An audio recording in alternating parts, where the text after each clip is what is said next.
Neste bloco estamos recebendo o Dr. Gustavo Bernardi, que é do escritório Bernardi e Advogados Associados, e vai falar sobre um tema super importante, super atual, que é o aumento da tabela do imposto de renda e também da intenção do atual governo federal em tributar a distribuição de lucros.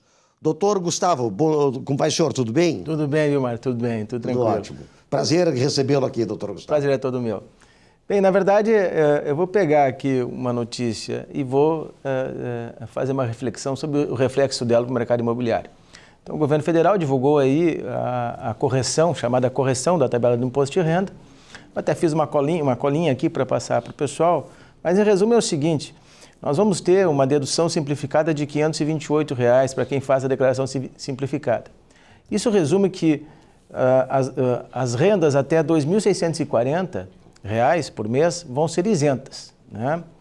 De R$ 2.640 até R$ 2.700, elas vão ter uma incidência tributária que vai resultar em algo em torno de R$ 4,50 por mês de tributação.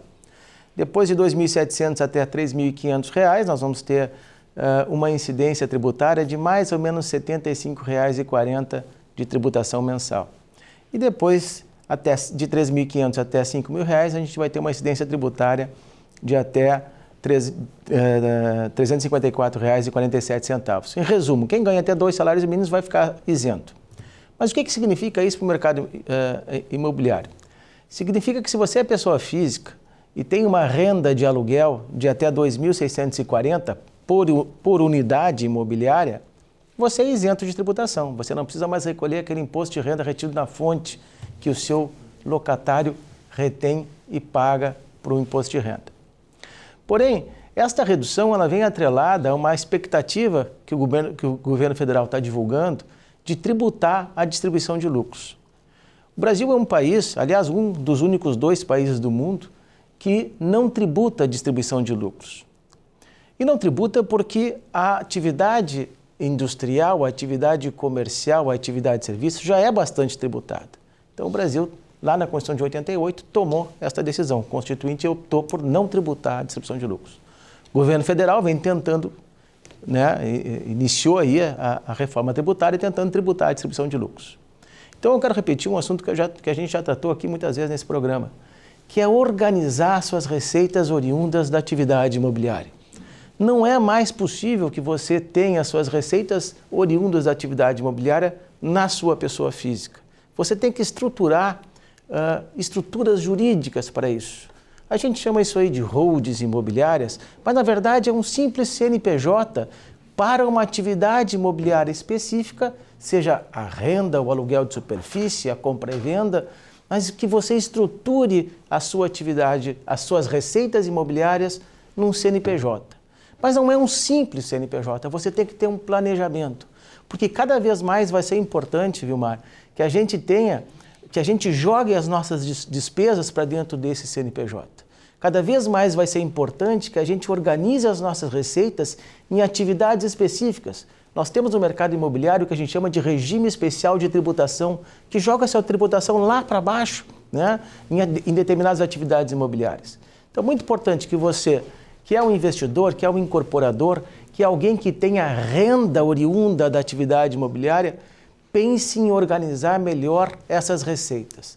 Você organizando melhor essas receitas, você vai ter uma redução na carga tributária. E só para ter um exemplo, hoje se você tem mais de R$ 5.000 de receita imobiliária, você está pagando 27,5% de tributação. 15% retido na fonte, mais 12,5% na declaração anual. Se você está no RET, você paga 4,62%. Pelo amor de Deus, não há como você não optar por isso. É só quem desconhece ou quem é muito tradicional na atividade imobiliária, né? Doutor Gustavo, uma pergunta em relação a essa constituição, né, empresarial, essa constituição desse CNPJ, que é muito falado hoje na questão da holding familiar. Isso também ajudaria na situação seguinte, que é a situação do inventário? Claro, perfeitamente. Boa pergunta, excelente pergunta.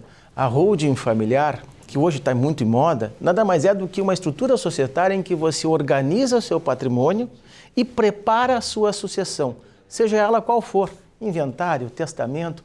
Você evita as despesas com um imposto chamado ITCMD, que é o imposto que a gente paga quando a gente morre. Aliás, o governo federal também tem uma proposta de aumentar o ITCMD até 20%, que é o limite constitucional. Hoje aqui no Rio Grande do Sul vai até 8%.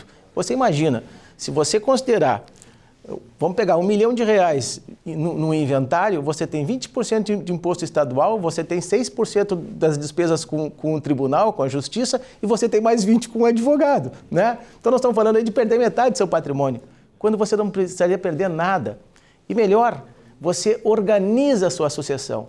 Não tem briga, não tem inventário parado porque os herdeiros não têm dinheiro para pagar os impostos.